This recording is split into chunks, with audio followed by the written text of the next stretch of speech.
Friends, నా విమాన ప్రయాణం ఇది పార్ట్ 2 వీడియో అనమాట. సో మనకు ఒక గేట్ అంటూ అలకేట్ చేస్తారు అన్నాను కదండి. సో ఏం లేదండి, అది కూడా వెయిటింగ్ హాల్, పెద్ద వెయిటింగ్ హాల్ లాగా ఉంటుంది. ఈ గేట్ వాళ్ళు ఎక్కడ కూర్చోవాలి అనేసి ఆ వెయిటింగ్ రూమ్లో ఉంటుందన్నమాట. సో ఇది వచ్చేసి D8 D9 వాళ్ళకి ఈ వెయిటింగ్ హాల్. సో మనం పర్టికులర్గా అక్కడికి వెళ్ళి కూర్చుంటే మనకు మొత్తం ఫ్లైట్ వ్యూస్ అన్నీ కనిపిస్తాయండి. చూస్తున్నారు కదా ఎంత బాగున్నాయో. ఫస్ట్ టైం నేను చూడటము.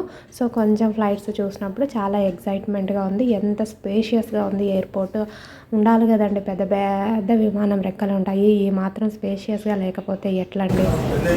సో అమ్మ కన్వర్జేషన్, నా కన్వర్జేషన్ చూడండి.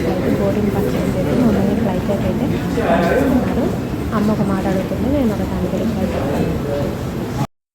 విన్న తర్వాత అమ్మ అడిగిన మాటకు నేను చెప్పిన సమాధానం కరెక్టే కదా అనేసి అనుకుంటారు. మీరే వినేయండి.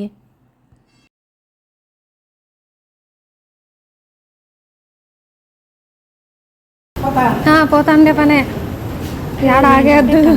ఆగమంటే ఆగాకు 5,000 6,000 పెట్టినాను.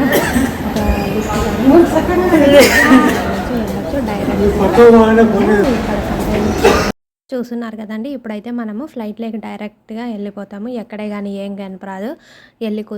వెళ్ళేసరికి డైరెక్ట్గా ఫ్లైట్లోకే అనమాట వెళ్ళేది. చూస్తున్నారు కదా, ఇదే అనమాట ఫ్లైట్ లోపల వ్యూ. ఇటుపక్క 3 సీట్లు, అటుపక్క 3 సీట్లు ఉన్నాయి. సో ఎక్కడి నుంచో అండి, లాస్ట్ మిడిల్ సీట్ అయితే కనుక మనకు ఫ్రీగా పడుతుంది. అదేంటంటే ఫ్లైట్కి టికెట్ కొనుక్కునింది కాక సీటుకు కూడా కొనాలంట. ఇదేం కాన్సెప్టో నాకైతే అర్థం కాదు.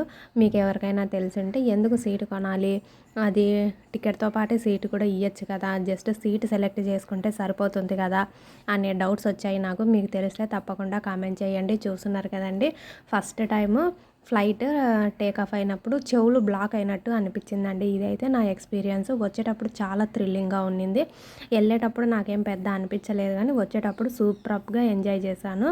సో మీరైతే సబ్స్క్రైబ్ చేసి లైక్ చేయండి ఈలోపు.